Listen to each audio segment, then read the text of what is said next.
controversy around essential oils right now because a lot of companies are throwing tons of essential oils in their products. They smell really great and they're like, oh, it's all natural. If you can get rid of one thing in your household, what would it be? And I'm like, fragrance. The fragrance, there's up to like 1,400 different chemicals that they can mask under the word fragrance. So why do you like lavender? Lavender has amazing calming properties, but it's also antibacterial and antimicrobial. That women over the course of like 5 years will ingest up to 12 pounds of lipstick if they put it on every day. I'd love to talk about third-party testing too. Like, what should people look out for with testing?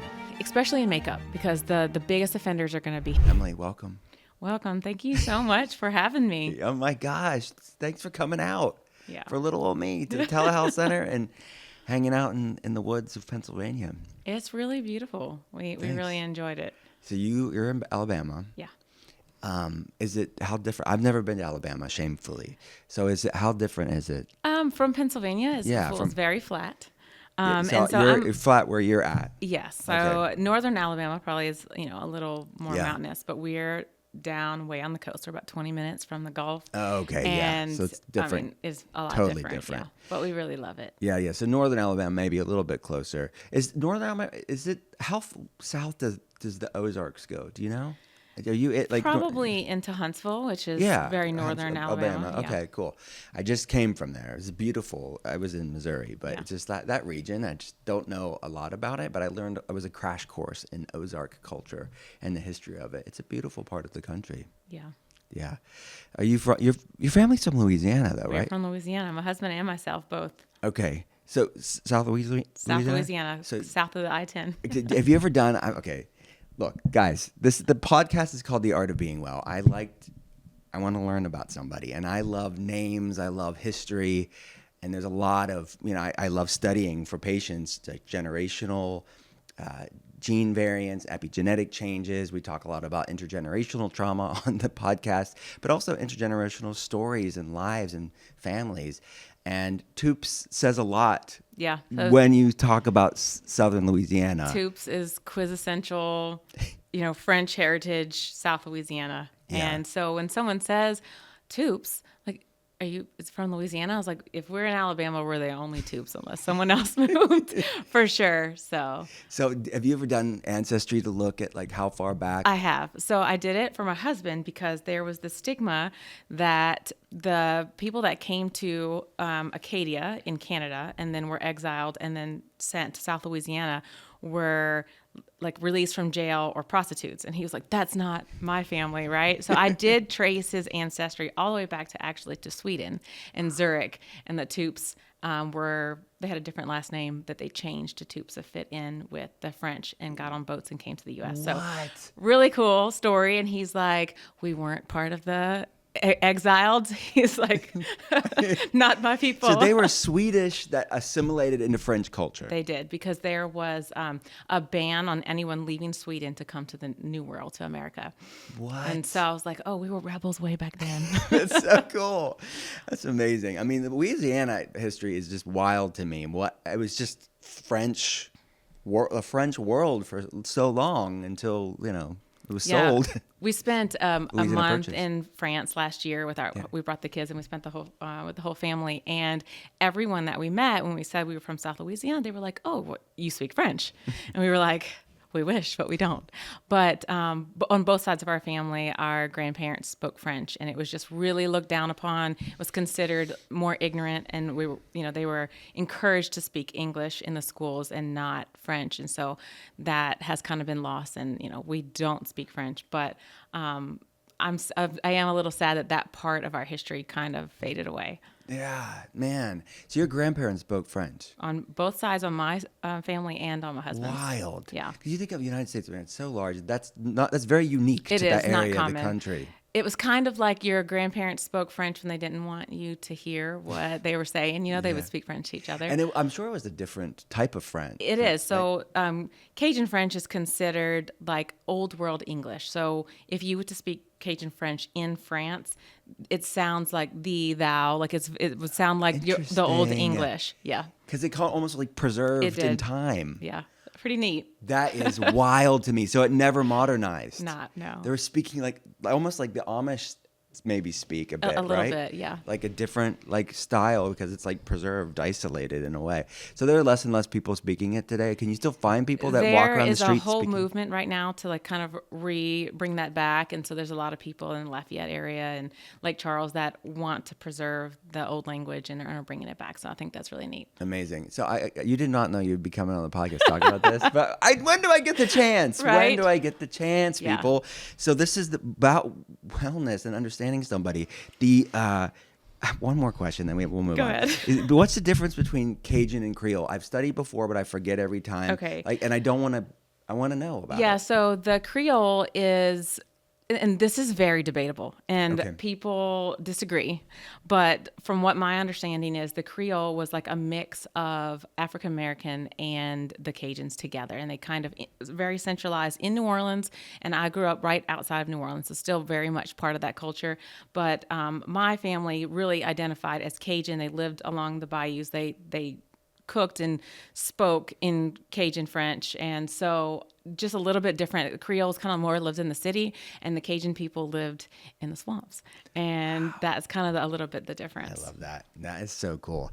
My Enneagram 5-ness. I'm gonna be watching the documentary tonight about it all. But it's so beautiful. I love it. I got to speak in New Orleans last year or so, a while ago. A massive event. It was in the beauty. It was a lot of the beauty world there, and learning about functional medicine. And it was such a cool. I got to see all the cemeteries, like the unique cemeteries in New Orleans. Yeah. It's just so cool. And there's a town here where I live called Latrobe, and this family, Latrobe family, I think they were from England, but the main guy was buried there of all places, and he was the kind of architect of Washington, D.C. Okay. So next time you're there, anyways, Yeah. not that you care about Western Pennsylvania history, but so cool. All right, so I want to go back to your journey of how you got into wellness. Like, what were you going through that predicated this? Yeah. So, I grew up in South Louisiana. My husband and I moved to Alabama. He had a job there, and we picked our family up and left. And I had always kind of struggled with some autoimmune issues. So on both sides of my family, my grandparents on both sides were sugarcane farmers. I grew up in my grandparents gave my parents a little lot in the middle of the cane fields, and that's where they built their house, and that's where we were raised. And so there were a lot of pesticides and fungicides. We grew up running through the rows of the cane field like my entire life. The airplanes would fly over our house spraying the fields, and my to gosh. us it was just normal. We never thought about the implications of any of this on our health. And so I'm one of 9 kids, and I have 5 sisters, and all of us kind of had some autoimmune or some kind of issue. And then when I was an adult, I really started to look into it. My husband was, seeing a functional doctor in New Orleans. I knew I wanted not to be on medicine. And so I had thyroid issues. I was taking Armour thyroid and diagnosed Hashimoto's. But really, when my daughter was sick, which really brought me on this wellness journey, I started looking into like the why, not just you are diagnosed with this, you have Hashimoto's, you have eczema, and there's nothing you can do about it. You will take this medicine for the rest of your life. And that just didn't sit well with me. I was like, for the rest of my life, I asked multiple times, I'll have to take this forever. And he was like, if you want to manage your thyroid, yes. And so I think that this is a forever, like you cannot improve it, was like not good enough for me. And I was like, no, there's got to be other things that we can do. And that was the very beginning of my wellness journey. And so I was able to heal my thyroid, and we really completely changed our lives. And our family, and they were just like, that's really weird, that's different. And we were like, we don't care. We were on the pursuit of wellness. And so I think the very first thing my husband and I watched, it was a documentary on food, and it really opened our eyes. And it was probably very basic and just the bare minimum, sugar and maybe artificial dyes and things like that. But we were sold 100%. We both knew that we wanted better health. And so we took black garbage bags and we got rid of everything in our entire house, like cold turkey all at once. And we were like all in, and we kind of went the way of like, we started juicing and eating organic fruits and veggies. And then we kind of, went all the way to one side and then kind of came back to more regenerative and pasture raised meats. And we sold everything we had and we bought a 20-acre farm. We had 2 kids. Our first child, I was sick while I was pregnant with her, and when I had her, and she just had gut dysbiosis and eczema and all the things. And I kind of knew that my health affected her health. And not that I blamed myself for her health, but I was pursuing better health. Yeah. And so we moved to this farm and we started milking cows and growing our own veggies and growing our own meat. And our health radically changed. And so I really attribute it to, one, I just believed that I could be well, mind-body connection. And I was like, I will heal my thyroid. I'm eating better. We got rid of, every fragrance, every body product that there was. We went down to just nothing. And I was out in the soil, growing food, tending animals, eating very fresh, farm fresh food. We were kind of on this journey to like try to provide all of our own food at that point. And I did heal. And saw, I cold turkey quit the thyroid medication without labs, without a doctor guiding me. Not that I am recommending anyone else do that, but that was my journey, that I believed that I could be well, and then I was. And so the beginning of that, or the spark of that, was like, what's next? And so it was our products. I was rendering beef tallow and making tallow balms for my daughter's eczema.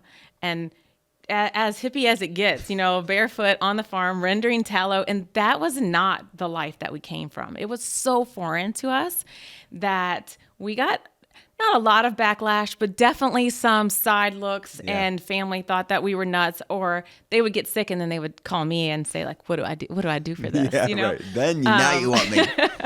And so that story of just reversing sickness and coming into just like vibrant health was, once you can't go back. Right.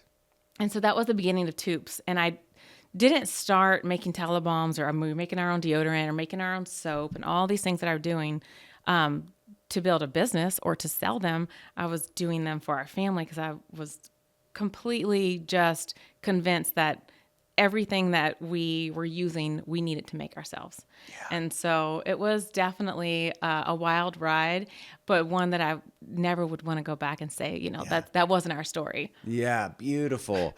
So 20-acre farm, are you still on the farm? We're not on that farm, but okay. We're still on a farm, yes. You're still on a farm now. Okay, so going back a little bit and like unpacking some of this. Growing up on a sugarcane farm, what's that like? I mean, yep, the pesticides, herbicides, but that's probably such a different life than most people even can imagine. It really was. My parents had 9 children. My mom stayed home. She cooked home-cooked meals for us. She was already kind of naturally minded, not in the way that we are today where she understood the why, but she knew that like making meals at home was important. She had her babies at home, which was very radical in the 80s and the 90s, and had home births and just raised us barefoot outside in the sunshine. We all played a lot of sports and there was always something going on, but our grandparents lived behind us, cane fields on all sides. We would ride in the big tractors with, our grandpa and talk on the CB radios. And it was just a really fun, great childhood. Yeah. And I always would like see the big silos that would have, they're like plastic silos that have chemicals in them. They would be like filled up, they're 20 feet tall, and always wonder what it was, but it never occurred to me ever that it was toxic. I would watch them, fill up the tractors and spray all the things, and still had this like illusion, I think, in our mind of like, it was like a farm, and farms are healthy, and they had cows there and some other things too, beef cows.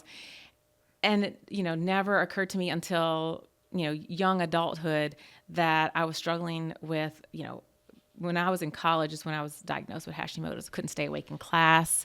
I couldn't focus. I would go to class, come back, take a 2-hour nap, go back to another class, call my mom and tell her like, I'm so tired. And she was the one that was like, well, maybe we should get you tested. I would come home from college and then sleep all day. And, I was sleeping all day, was like puffy, had, some weight gain in college, and attributing it to like, Fresh 15, you're going somewhere new, but really had some underlying issues going on that I think that she was seeing in some of my sisters as well. And she was like, okay, let me help you figure that out. And that's whenever I did some thyroid testing and realized that I had some dysfunction going on. Still at that time, didn't attribute it to environmental factors, not even food, just like maybe it's genetic or maybe it's just something that some people get, and wanted to find a reason or a way out of it, but just had no clue, like no idea. There was nothing there. The doctor's saying, okay, your labs say this, you take medication. I was like, okay, my mom knew enough to say, I don't want her on Synthroid. What other, what else is there? Okay, there's natural desiccated pig thyroid. Take that. That's the natural option. And so I was like, oh, I'm taking care of it in a natural way. And it's kind of how I initially thought about it until I realized that I would be on it for the rest of my life. And that's when something was like, okay, that doesn't sit right with me. Something needs to change. Yeah. So when you bought the farm, the 20-acre farm, you did, like you said, this is different than you grew up. You grew up on a farm, but you weren't homesteading in the same way. Right. You weren't being super crunchy. You weren't like doing this completely clean and green and, eco-friendly for the earth and you. How did you learn this? I mean, was it lots of YouTube videos? That's a great question. Books? So this is hilarious. But before we closed on the house, I had found a milk cow and put a deposit down. And my husband was like, you put a deposit on the cow? We haven't even closed on the farm yet, And he was like, before the house, the cow. That's right. the rule of thumb. And so we bought this cow and she was pregnant and we knew that when she has her baby, like we have to milk. And so we did. We watched lots of YouTube videos. And like the day that we were like, she had her baby, now we have to milk the cow. He was on one side and I was on the other side. And we were like, all right, let's do it. And it was the first time either of us had milked a cow. I'm sure that we fumbled around plenty, but we figured it out and we did it. And that was like the beginning of the end, right? Okay. And it was fun. Sometimes frustrating, sometimes hard. There was no one to call and say, now, like, what do we do? We didn't have farming friends. We didn't have other people that were homesteading that we were like, oh, our cow has this. What should we do? So we had books and we had YouTube, and thank God for the era of technology because there's so much knowledge to be had. And we were able to figure it out. I don't know if there wasn't the internet, could we have really figured it out? We could have checked out library books, maybe. Lots of books, and I think it would have been more trial and error, but and a bigger learning curve. I mean, it takes longer. And that's how we did it. Wow. So it started with a cow, one milk cow. What was her name? Her name was Blueberry. Oh, Blueberry. Blueberry is probably not so around, is she?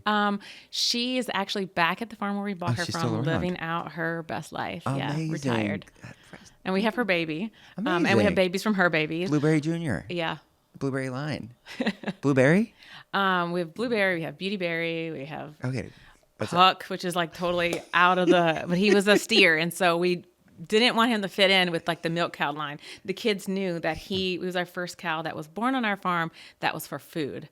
And surprisingly, they did very well. Okay. You drive to the butcher, and we dropped off Huck and they're like, bye Huck. And then when you pick them up, they don't look like Huck anymore, but they look really delicious and they were totally fine.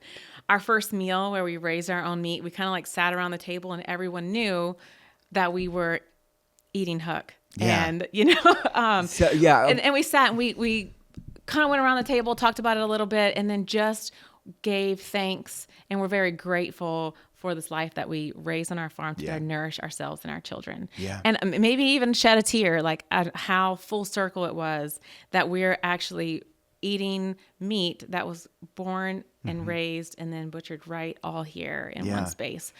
So that was definitely kind of, one of the highlights of the whole journey. Well, see, this is important stuff because you talk about like we talk about the epigenetic genetic mismatch, and our genes haven't changed in like 10,000 plus years. Our microbiome hasn't changed way longer than that. And humans would have done what you're doing, right? Growing up with their food, raising their food, having their families part of the food. We're so divorced from that, and how far have we fallen from that origin that this is like foreign to many people, like hearing like, okay, like Huck is dinner. Yeah. But that is a good thing to expose your kids to where your food comes from. I had heard one patient say years ago, telehealth patient, they said their when they started changing the foods they were eating, having conversations, they talked about how fries came from potatoes, and they were making their own fries. They were like dicing their fries and frying it themselves with a good oil. And their son said, fries don't come from potatoes. They come from McDonald's. Yeah. Because we don't even know where our food comes from. Yeah, Such a disconnect. Or like, people like, I could never, kill an animal, or they're really against that, but they'll eat the finished product. Right. It's just like they want to have it all and prepared and there are people that sterilized. sit at our table and ask, is this the cow that I met last year? And if it is, like, don't want to partake. And I do my best to, try to explain why it's so much better, but also respect that if that's not your jam, then that's fine too. Respect people, totally. But this is the choice that we made for our family, and right. that's what we're going to serve on our table. Right, exactly. Okay, so parenting techniques there, the kids were fine with it. They were. I think my husband and I had a harder time than they did. Right. We really did. I would have a hard time. And so, we just didn't grow up around it at all. Exactly. And so we were just very amazed and so surprised at the ease at which they were okay with it. And before that, we've done things like butcher chickens and things like that. But a cow, they're friendly, and, we give them scratches and we love on them like a family member, right? They're well taken care of. Mm-hmm. So to me, I thought it would be a little bit more difficult for them, and we were really shocked when it wasn't. Mm-hmm. But kind of just a testament to them growing up that way. Mm-hmm. And it just kind of seems like part of life. Yeah. Just like growing up in the cane field and all the chemicals was just a part of life, and I never thought about it. Yeah, isn't that interesting? We normalize the good and the not so good, the good and the twisted.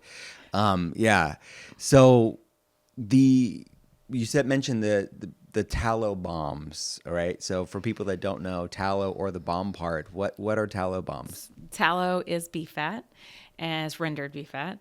And when in like making your own tallow bomb, it's like either you mix it with something to make it a little bit less hard, like an olive oil or something that soften it a little bit, and it's whipped up. You can add things to it if you want or not. And so basically a tallow bomb is rendered beef fat and olive oil. Got it. So what are the uses for tallow?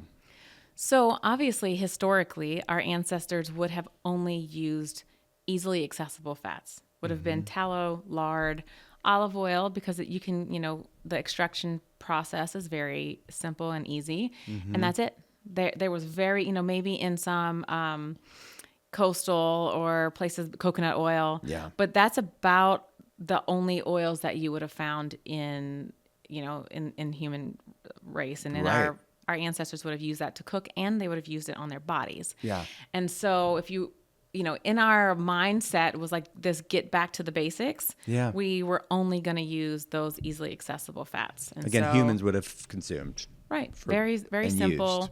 And so I started rendering the beef tallow and really learned that the fat around the kidneys, that internal fat, was far superior than the fat, which would be like trimming. So it'd be like on the outside hide and things like that. Okay. That has a lot more vascular in it. It's very hard to clean, but there's more of it. So on a good grass-fed cow, you're going to get about 20 pounds of tallow. That's not a lot in comparison to how much meat you get. And so if you want more tallow, you're going to use trimmings fat, which is just less, like a lesser quality. And so I started rendering the kidney fat, it's called suet, and making tallow bombs specifically for her. It's higher in all of the fat-soluble vitamins, and that is what I wanted specifically for her skin, for healing. And that is the basics of tallow. And that kidney fat also has no vascular structure in it. It's just, when you cut it open, it's just white. And it's just, comes kind of in big chunks, and it's easy to render. That is what our ancestors would have used to cook with and to use on their skin. Got it. So when you say rendering, what's that process look like? It's just melting it down. And so at Toups, the way we render is the same way that I learned to render in my home. And it's really low and slow because we want to preserve all those fat-soluble vitamins. We want to preserve the amino acids in it. And so high heat makes sense that it would destroy that, right? And so just like grinding it down like you would do ground beef, and then very, very low heat and for a really long time rendering it until all of the solids rise to the top, and you're able to strain it off, and you've got this beautiful liquid gold. Yeah. Now, there are lots of ways on the internet to render tallow. And people ask questions, rendering, wet rendering, or if you're familiar with, all of these different, put salt in it to purify and all these things. But all of that really takes away from the true integrity of the tallow. And so just grinding it, dry rendering, low and slow, triple filtering, you get this beautiful, very nutrient dense tallow that I really believe is far superior to the other methods. Got it. So you're preserving the nutrient density, these sometimes delicate compounds, the nutritious aspect of it. So you mentioned fat soluble vitamins. For people that don't know, like what vitamins those are, like what's in vitamin there? A, D, E, and K. Got it. And then fatty acids like conjugated linoleic acid, which is that powerhouse anti-inflammatory that's really pulling redness out of the skin and helping, feed on a cellular level, which is why it works so well. Yeah. I always think of it as like a skin, like multivitamin in a way. Exactly. Because it's like attracts like it really is, the skin loves it. Right. And it's so bioidentical to our own skin exactly. sebum. It's about 98% bioidentical to the oils that we make for ourselves, which makes sense why it would be, the best fit for our skin. Yeah. And going back to that, a really important ancestral health perspective point that if you think of, again, our genetics haven't changed, our microbiome hasn't changed for thousands and thousands of years. What's available? What is our body recognized? So we can decrease that mismatch between the world around us and our biochemistry. It's really going to be tallow, lard, chicken fat, right? Yeah. And maybe olive oil, depending on where you were at in the world. Oil. Maybe coconut oil. And pretty much that was it. Yeah. I'm sure that there's some other obscure places in the world but predominantly, that's it. Yes. Exactly.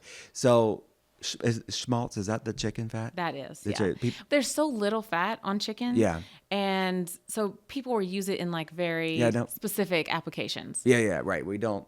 It's mainly tallow. And then what's your thoughts on lard? Is that... So I think lard also is a good option, but pigs have a different digestive system than cows. And so cows, the way they ruminate, they store their fat-soluble vitamins in their fat. And so what's really interesting is they make beta-carotene when they eat beautiful, fresh green grass. So whenever you're grazing your cows rotationally on beautiful, fresh, multi-species grass, their fat is yellow. It's not white. And so that beta-carotene, that vitamin A that's in there, we know, synthetically that retinol increases cell turnover and is good for the skin. But if you can get that naturally in tallow, like even more amazing for the skin and feeding on that cellular level, increasing cell turnover, which is why we see so many people have improvement using tallow. Yeah. Now, I wanted to talk a little bit about this craze on TikTok and on social media where dermatologists and other people are getting on here and saying, I would never put beef tallow on my skin. So let's settle this. I have seen this. Like, to set this record straight is, you're right. There's a growing amount of people. It happens with anything. Tallow's having a moment. Yeah, Tallow's having a moment. You got to get some contrarian Karens up in there. Sorry, all the Karens out there hate when I say that. And they're like, don't be so mean to the Karens. It's not literal. It's a figure of speech, guys. Let's just say contrarians out there. Keyboard warriors. I like that word. We want to be inclusive. All the Karens are welcome here. They say, this is bad for your skin. They don't even go that harsh. It's comedogenic. I would never. Exactly. It's going to clog your pores. So what's the tea on tallow? So I think it depends on the tallow you get. If you're getting a low quality tallow, yes, it might clog your skin.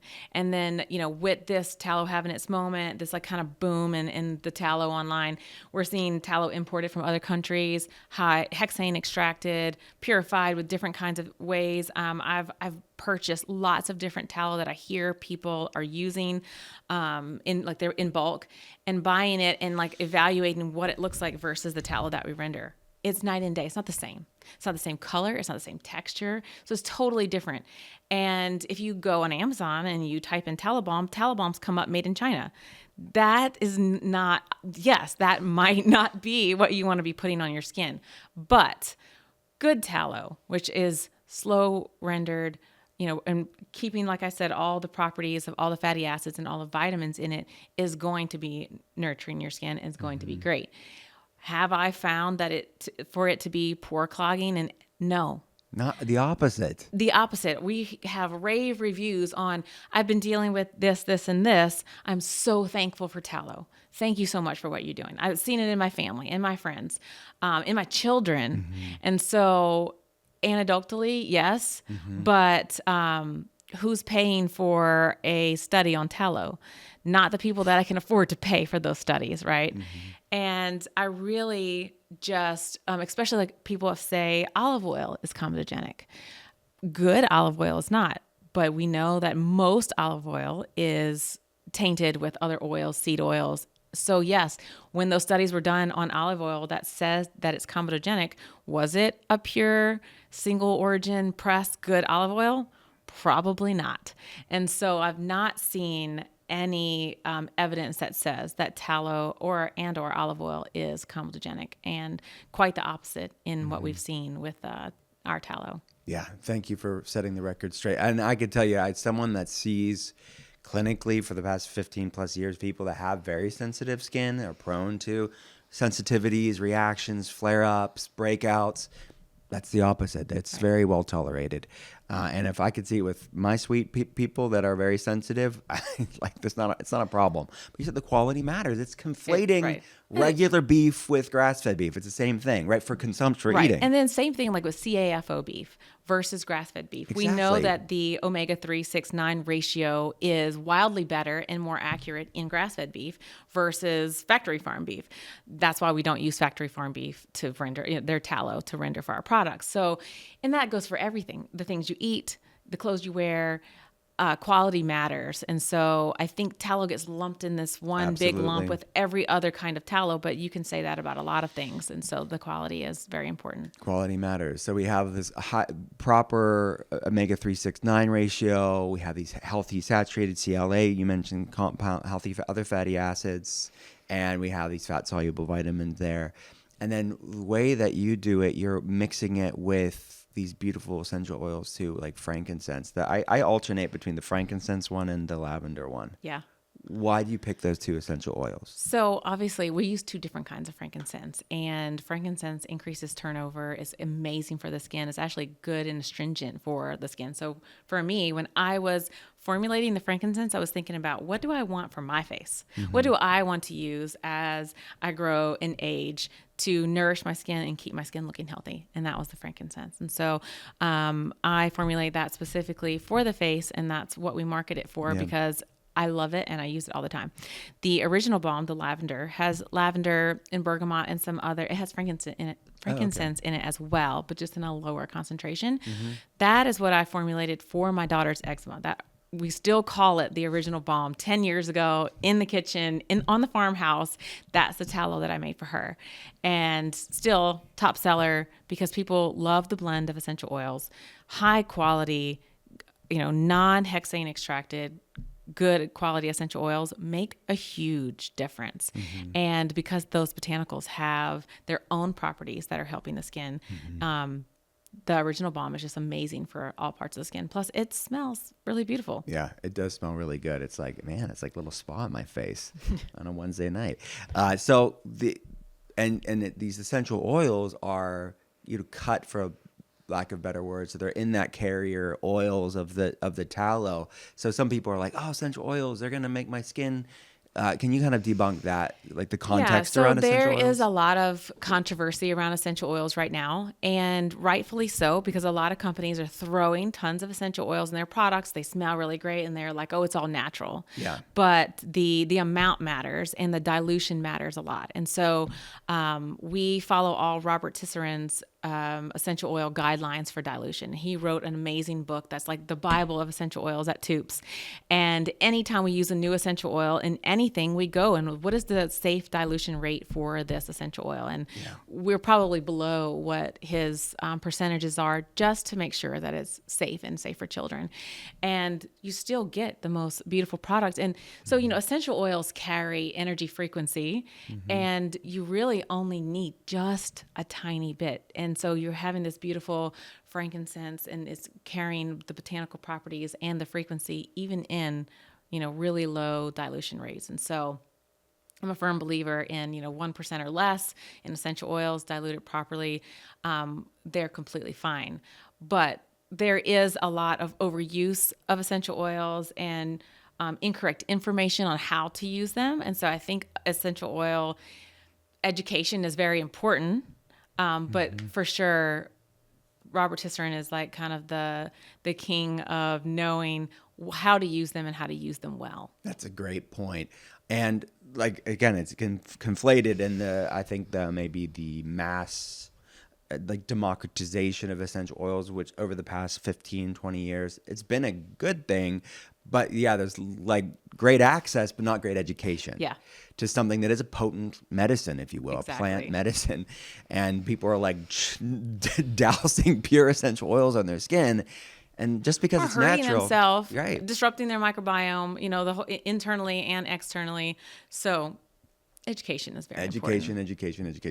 Okay, going back to frankincense, you mentioned the two different kinds. Like, what are the different kinds that you use, and why did you use them? And like, what for people that don't know why frankincense? I mean, they may heard it in the Bible story, but like, okay, what is it? Why is it so special? So I think one, frankincense is sacred, very special, carries a beautiful healing frequency. One, two, those resins, in the essential oil, the compounds are so great for our skin. They're very anti-inflammatory. They do all the things that we want the tallow to do, and just expound on that and make it even better. Yeah. So we use both frankincense serrata and frankincense carteri. They're the two most common.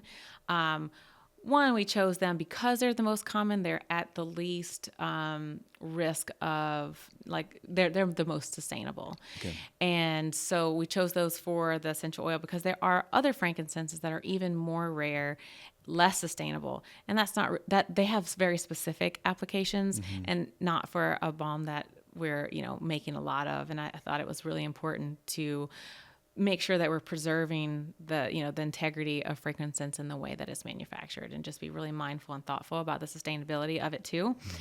So that played a lot into which ones we decided to use. But frankincense carteri is, speculated to be the one that they actually brought Jesus whenever he was born. And I thought that was very special, and we wanted to include that one in the frankincense balm because it's special to me. That's awesome. That's so beautiful. And the lavender, people maybe think, oh, it smells good, right? It's like, it's that. And I'm sure, I think of the nod to France and Provence, like that. Isn't that where it's from in France? It is. And so the frankincense that we source is actually sourced in France. And amazing. Yeah, kind of a nod to my ancestry and what our ancestors would have maybe, grown. And there's some really great growers in the U.S. domestically that are growing that lavender. Washington State has them, right? They do. And so then a lot in the Midwest and the West Coast as well, but there are some specific growers that are growing the cultivars that were from France, which I think is really neat. That is really cool. So why do you like lavender? Lavender has amazing calming properties, but it's also really great for the skin. And those calming properties, that's what you said, like a spa on a Wednesday night, gives you that like feeling of grounding and of calming. And so I thought it was important to include in with the ones that are really great for skin. But lavender is also antibacterial and antimicrobial. So as you know, like if you have something going on in your skin, maybe a little fungal, something, that lavender kind of acts like, a protector for that and kind of helps eradicate it. And so it fit really well into that skin blend. Yeah. So these are like calming balms, like healing balms for the skin mantle, the skin itself, and the skin microbiome. Is there a proper use? Like, can you go over like how do you use it to get the maximum? Are you like really putting a lot on? Is it a little goes a long way? A little goes a really long way. And so Okay. that's kind of what we tell, like for your face, you just need like a dime size. So people Okay, come I'm in using and too much. I'm glad we're having this conversation. well, people will email and they're saying, oh, I'm having issues. Like the tallow on my face is feeling really oily. And I was like, well, then your skin will absorb so much and then no more. Wipe the rest off. And the next time use less. So a dime size on a clean face. And I'm going to emphasize clean face because tallow is going to cover. It's going to absorb too. But if you have dead skin cells in your face and your face is not clean, it's going to sit on top of that. Okay. And then people will say, I feel like the tallow is not absorbing. It's sitting on top of my skin. Well, then are you cleansing well? Or have you used a toner to make sure that you're wiping away the dead skin cells and then your skin is prepped and ready to absorb and, take the tallow in. Got it. And then you may be using too much too. And you may be using yeah, because your skin's not going to absorb 100% if you're just slathering it on like me. Yeah. Okay, so I get that. I'm hearing you. So that is the distinction between, and I've seen some of these social media people say, well, it's good, tallow is good, but it's like slugging. Which I'm guessing if you use a lot, it probably could be like an occlusive slugging, but the skin's absorbing it. That's not the same with slugging. The skin is it's not the same. So slugging is sitting on top, protecting the skin barrier maybe while you sleep and keeping it hydrated. Your skin is absorbing tallow. It's 98% bioidentical to your skin sebum, so it's going to absorb as much as it can, and then once it has, reached the end point, that's it. It's done, and the rest is going to sit on top. And so we don't really advocate slugging with the tallow. I just think that it's so precious that a little goes a long way and that you just use just what you need. Got it. And you have this amazing plant face oil that I use as well, like a botanical. Is it the cleansing oil? It's in a bottle like this. Is it a blue label? No, I don't. Maybe it smells amazing. It's a face oil. Do we know what it's called? Yes. It's the glow serum. Okay, yeah. Oh, yeah. So sorry, I'm like a guy in that way. So I see it, I use it, it smells good, but yes. Okay. So the glow serum is formulated without tallow. It's jojoba and olive oil, and like really high quality cold pressed jojoba and olive oil. That's the two main ones. Yeah. And then there's Helichrysum in it. Yes, Helichrysum is one of my favorites. If you could talk about that, yes. I would love. So I formulated the glow serum for myself, selfishly, and wanted something lighter weight than tallow, something I can put under my makeup, start the day with, but that was full and like bursting with all these botanicals to both heal my skin and be skincare underneath everything else. Mm-hmm. And so Helichrysum, number one, top of the pick. And then there's some rose and jasmine and other really beautiful botanicals in there as well. But Helichrysum is a healing powerhouse. And so I first learned about Helichrysum when I was putting together this first aid kit for the kids, and I realized that it could stop bleeding immediately. And so if you had a laceration or something where you're bleeding a lot, you put Helichrysum on it, boom, stop. And then so I was like, oh, let me look more into Helichrysum and what is these amazing properties of it. And the more I started researching about like the youthfulness of skin and the things that it does to the skin, I was like, this needs to be in a product. I want this for myself. And so glow serum, number one. I wanted beautiful cold press oils that were fresh, and then some essential oils in there that were just, amazing for the skin, healing skin microbiome. And it really, you're not supposed to say healing, the word healing. You can't make a claim. Mm-hmm. But I can say that for some people, Helichrysum can be healing to your skin, on a cellular level for your skin. And so I wanted that for myself, and that's how the glow serum came about. I love that story. So I would say for me, it is very calming to my skin. It's very nourishing. My skin loves it. Again, and that's completely plant-based for people that are 100% plant-based. They could use that. They could use it. Yeah. And so the glow serum, we have got amazing reviews on what it's done for people who have skin damage. My husband had a spot on his skin that it was skin damage that he was in Iraq for 1.5 years, and just that intense sun for a really long time. He kind of had this spot, and I was like, let's use the glow serum on it.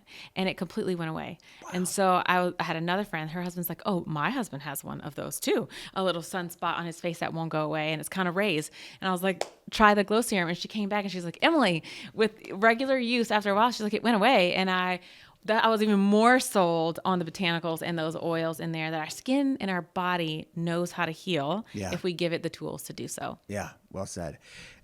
With skincare, we've talked on the pod before, but I'd love to get your thoughts on like the Wild West when it comes to skincare in the United States with endocrine disruptors, and people don't know what they're even putting on their skin.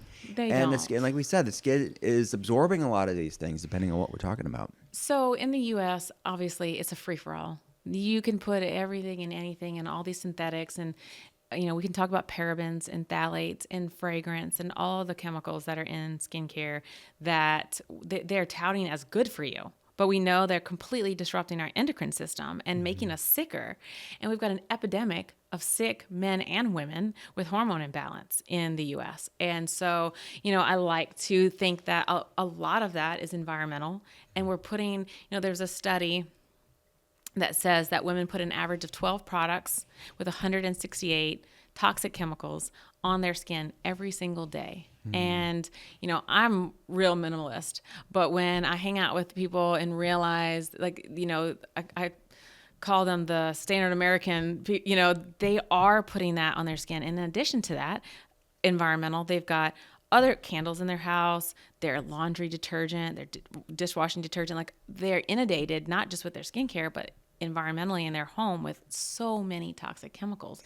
And we're seeing tests where, it's in their blood, it's in their urine, and it's definitely affecting their endocrine system. We're seeing girls start their cycles younger and younger, the epidemic of PCOS and endometriosis in the U.S. And it's just so incredibly sad that they have no education around these endocrine disruptors in their life. And then they're putting them on thinking that it's good. And so it's just a lack of education, and, just so sad that the American health system is just so broken to the point that when doctors are seeing these women, they're not even bringing it up. Never. At all. Next to never, right? Next to never. Yeah. I mean, maybe a few good, doctors out there. Not I say good doctors. Doctors. There are doctors aware of this. Yeah, and they're trying. Yeah. But they get so much pushback from the system because it's not part of. They don't have time. To sit down and talk with them. This, or the nurses are coming in and be like, they didn't come in about that. Let's move on to we don't have time. Let's move on to the next one. And so when they're part of the system, it's just so difficult. And I personally know some MDs that are starting to be woken up and understand it. And they're like, well, how does this fit in with my practice? Because it wasn't set up this way. And it's not set up to spend the time and give that kind of education. And so, I think that probably a lot of your listeners and people that have listened to me for a long time have heard me say, the parabens, the phthalates, the fragrance. If you can get rid of one thing in your household, what would it be? And I'm like, fragrance. The fragrance, there's up to like 1,400, which I think is even higher now, different chemicals that they can mask under the word fragrance. And, there's a lot of companies out there greenwashing, or they're saying, oh, we formulate to the European standards. And for a while there, I was like, oh yeah, European standards are better. But last year I spent a month in Europe and realized that they have a lot of problems with their products too. I really was under this misunderstanding that their products were better. It's formulated to European standards. It's good for you.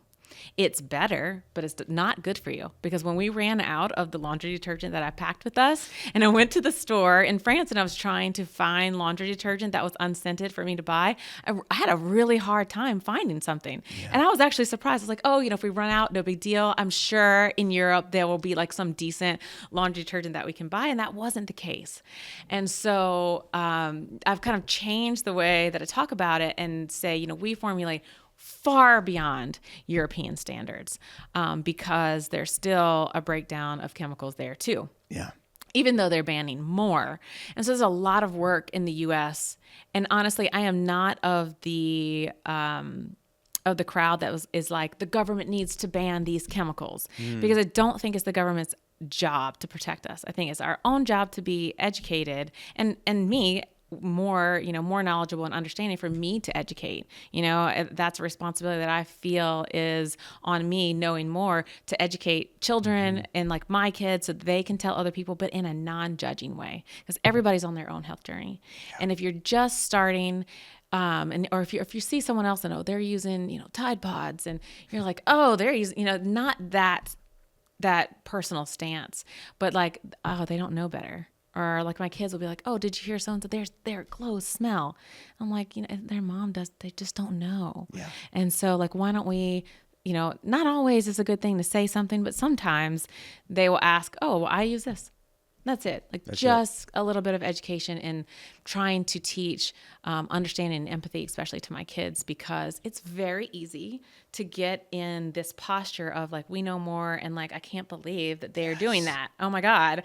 But it's really, they don't know. And they don't have the education. I almost feel like empathetic. Compassionate. Yeah, and compassionate. Absolutely. I love that you said that because the health world has turned to be very judgy. Yes, so judgy, so smug, and we become what we don't like in other people. That's not good. Exactly. We need to check ourselves and be compassionate because people are trying to do the best they can with what information they have, or they just maybe know better and choose something different than you, and that's okay. That's okay. Okay. Exactly. It's not. It may give you a migraine to be around that synthetic scent, but people are going to live their lives, and that's okay.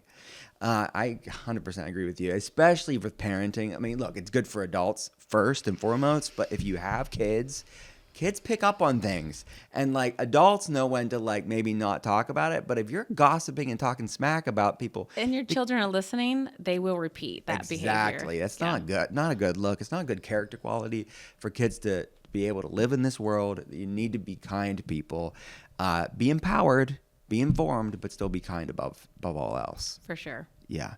All right. So I'd love to talk about the makeup line too, which I don't know about that as much, but why is that so important when you're talking about the makeups that people are using today? Yeah. So makeup is obviously full of heavy metals, first and foremost, because they're formulating with colorants that, lead, arsenic, cadmium. A lot of companies still use talc. And something really crazy that I just found out is that the government is banning the use of talc finally. And the companies that use it are very quietly taking it away and not advertising it, right? Because there's this negative connotation with natural products, talc-free, that it doesn't work. It's not effective. And so MAC Cosmetics just removed talc from one of their setting powders. And then on TikTok, the girls are like crying and like sobbing, like, I can't believe it that they're taking away like my favorite setting powder and with talc. And I'm listening to this thinking, girl, that's a good thing, and so my goal with the cosmetics is like, I'm looking in my makeup bag, as a young mother, I was just starting formulating our own like skincare and body products. And I'm looking in my makeup bag and there's drugstore makeup in there. And my daughter, who's just so sensitive and eczema prone, is in there and she's like wanting to put on my lip gloss. And I'm like, no, it's not good enough for her, but like, it's fine for mommy. Right. And it just like this light bulb went off and I was like, we should have cosmetics that are safe for humans. Yeah. And we should be able to use products that make us feel more beautiful and not disrupt our hormones, right? Mm-hmm. And not inundate us with heavy metals. And so really love the makeup line. It's so fun that you can just like pick and choose and you feel safe. The liquid foundation's probably our number one seller, and it smells beautiful. It goes on beautiful. And like, you can do that without toxic chemicals. Mm-hmm. And there's this stigma out there, and people are like, well, everything is a chemical. Water is a chemical. It can't be without chemicals. Mm-hmm. We're obviously talking about, harmful chemicals here. And so I always like to say that people will like pull a clip from a podcast or something where I'm talking about chemicals, and they were like, well, everything is a chemical. And, yes, we know, Karen. And so, I like to make sure that I'm talking about harmful chemicals that actually disrupt your body. And yes, of course. But hey, we have to overly communicate. You do. To the people that are committed to misunderstanding you, to overly communicate. Mascara formulated without lead, lipstick. I read a study that women over the course of like 5 years will ingest up to 12 pounds of lipstick if they put it on every day. Dang. Right? Because where do you think your lipstick goes when it goes away? You're gnawing on that stuff. Right, you're eating it. And so can you imagine if it was full of lead? Right. And then younger and younger children are using makeup. And I hate to even say that word. Sorry, Elise. Young adults I have a 13-year-old. She's dabbling in makeup, and how fun is it that I can just say, try it, use it. There's nothing in here that's going to be harmful or hurt you or, have at it. Exactly. Right. And trying to get out of the mindset of calling a 13-year-old a child, because they aren't a child anymore. And she reminds me. I have a 16-year-old. She's still a kid to me. I need to learn the language. Man. Right. She's like, Mom, I'm not a kid. I was like, I'm sorry, young adult. Okay, that's young adults. But they're using makeup younger and younger because it's fun. It's on TikTok. It's all over the place. And you see, 8-year-olds, they want to go to Sephora and get, makeup, and parents are allowing it. And I think it's so important to have options out there that are completely safe for all ages, for all humans. And that is, first and foremost behind all the formulations at Toups. Yeah, I love that. So I'd love to talk about third-party testing too, like why that is important. What should people look out for with testing? So, especially in makeup, because the biggest offenders are going to be heavy metals, is that companies are third-party testing, and that they're using colorants based in the U.S., which probably the majority of colorants come from Asia. There's no testing involved, and it's also not sustainable. Child labor, micas, and all the things, iron oxides. So all of the iron oxides that we use are mined here in the U.S. and in Canada. So hello, no tariffs. But there's also no child labor involved, and it's coming to us with third-party testing. So there are companies out there that are doing the right by these companies. Does it cost more? Yes. Because not only are they mining in the US with proper labor, but they're also having a third party test it and then provide those results to us. Right. And so you just want to make sure you're sourcing makeup and skincare and all of your things from companies that are going the extra mile, that are doing that. Mm-hmm. And so does it make buying cosmetics harder? Yes, but we're responsible for our own health, no one else. And so I try, especially raising 5 children, I'm trying to teach them that they're responsible for their bodies. They're responsible for their health. Mm-hmm. No one is coming to save you, and you have to be educated on your own. You have to make these decisions yourself. Mm-hmm. And so if you want something, and this goes for food, for, body products, for anything, if they ask for something, their friend has it or whatever, I ask them, what are the, I don't say no. I say, what are the ingredients? And they're like, okay. And then they'll go back and they'll read them and they're like, oh, it has this in it. It's really funny because I have a 5-year-old, and he went to my mom's for the weekend, and my mom was making pancakes, and she had like a maple syrup out there, and he goes, how many grams of sugar is in that maple syrup? And my mom had to call me, and she's laughing, and she was like, why is this kid asking me how many grams of sugar is in the maple syrup? And I was like, because I'm trying to teach them to read the labels and to understand what they're putting in their body so that they're responsible for the choices that they make. Yeah. And so as consumers, same thing. Be empowered. Be empowered. Be educated. Yeah, I love that. I love your mom was like, what the heck is going on? Why is he asking? Yeah. And I was like, I think she thought originally that he was asking about like the calories in it. And she was like, why is he and I was like, no, Mom, he's asking you about the sugar because, he had a cavity, and I was like, okay, now we have to remineralize your cavity and you need to watch your sugar intake. And so I made him read the label of everything, or if it doesn't have a label, explaining like what the nutritional value is, and maybe, well, see, there's a lesson there for adults, kids, is that there's the dieting culture way where it's about like restriction and shaming and like just being maniacal about it. And then there's the other side, the overcorrection of our culture that says like, don't look at it. Don't look at the labels at all. Like, what are the labels for? Just consume. Yeah. And there's no such thing as a bad food. And it's like, no, the middle ground is like empowering your kid, not about restriction, but it's just like, okay, my cavities aren't good. You're not going to normalize cavities. Try it. It's not good. When your teeth are falling out, it's not good. Or just like you're saying, like maybe behavior. I don't like how I feel, or how does my am I feeling like that sugar crash in the afternoon? This is good for kids to have agency over their body and make the decision for themselves. For sure. Yeah. I think it just stops this confusion as they grow up, or this like, watching calories or restriction or whatever, because they know how to fuel their bodies properly and they know how to read labels. Mm-hmm. And then into adulthood, there will be many more chemicals on the market. There will be many more foods that are marketed to. Mom's not going to be there, and they're going to have to make these choices on their own, research them on their own, and they need to be, educated on how to do that. And it's like a muscle that you have to exercise, Yeah, and consumer empowerment. It's great. Okay, the podcast is called The Art of Being Well. At the end of every episode, we have your Art of Being Well. It's Emilie Toups, Art of Being Well. I'm going to do it completely in French right now. Just kidding. I'm not going to do it. First question is, what is the worst tasting healthy food that you eat? It's not for taste, it's for its nourishing benefits. Food or supplement? But either one. Either one. Okay, because I only eat foods that I love. Okay. Right, and I love healthy, nourishing food, and it needs to taste good too. I absolutely love to cook. So That's a good lesson right cook there. amazing food. Anything out there can be made healthy, right, with great ingredients. But like tinctures, like alcohol-based tinctures, lavender, echinacea and gustifolia, like that's my number one go-to whenever someone's going down, is not fun. No. And so maybe that. Gustifolia. Yeah. Tell people about that. So echinacea, they have echinacea propera, and then they have echinacea and gustifolia, and that one right there just is more of a powerhouse than the other one. Is easier to grow, cheaper. So there's a variety of echinacea. It's different variety. Amazing. Yeah.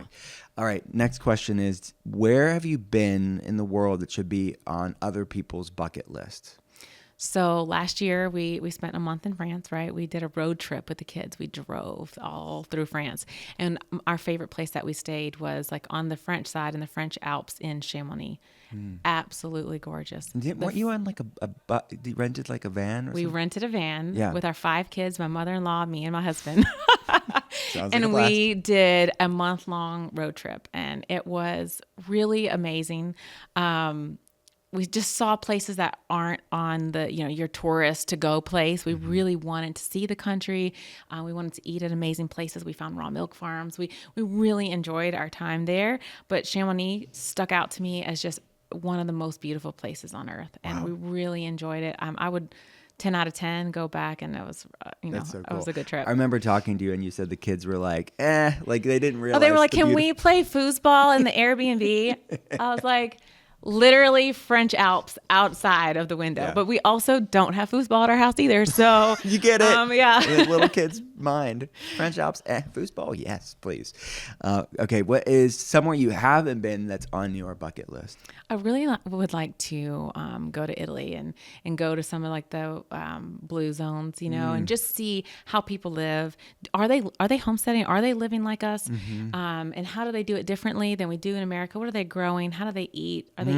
We have this like illusion in our mind, I think, and I do believe it's an illusion, that these places in these blue zones where they have longevity and low rates of cancer, that they're just like catching fish out the ocean and cooking everything so fresh and living this life. But what I really believe is that their community and their mind and their pace of life is slower. Yes, Western foods and some things that aren't that great have infiltrated into their culture, but they don't live the same life that we live. This hustle culture, work all the time, not a lot of time to sit around at the table with a slow meal. They're enjoying a glass of wine and things that, I've like cut out of my diet because I'm, looking towards health, but their pace of life is different. I would like to go and see how they live their day-to-day life, and less about what they eat and what they consume, and more about how they live. Yeah, that's very true. I mean, some of the biggest needle movers are those things, right? Yeah. That's hard to cultivate in our culture, but It is. I think you can learn at least some ways. Yeah, I'd like to observe. Yeah, I'm sure it would be amazing. What's your favorite restaurant? Well, you probably don't eat out there much, but I'm going to ask you, when you're traveling, do you have a favorite restaurant that you eat out at? And if so, what do you order there? So I don't have a favorite restaurant that we eat out at, but like when we travel, I use a Seed Oil Scout app. I'm looking on there for someone that if they're cooking with good oils and they're conscientious about that, normally the rest of their food is a little bit high quality. Yeah. And so that, we're here in Pennsylvania, never been to Pennsylvania before. Beautiful, by the way. Okay. And use Seed Oil Scout to find like organic coffee. And last night we found this beautiful Italian place that was seed oil free. And so Amazing. That's kind of what I look for when I'm traveling. Just really high quality, good food. Great. Where do people go to learn more about your work? And I actually have a code for people, but yeah, tell people where. So if you're interested in buying any Toups products, or at toupsandco.com. You can find us on Instagram at Toups Co Organics, on Facebook, on TikTok, on all the places. And all of our education is there, and obviously our products as well. Amazing. And I have a code, Dr. Will Cole, right? We said that. Dr. Will Cole at toupsandco.com. You get 15% off. Thanks for offering that. Thank you so Appreciate it. much for having me. Oh my goodness. Come back anytime.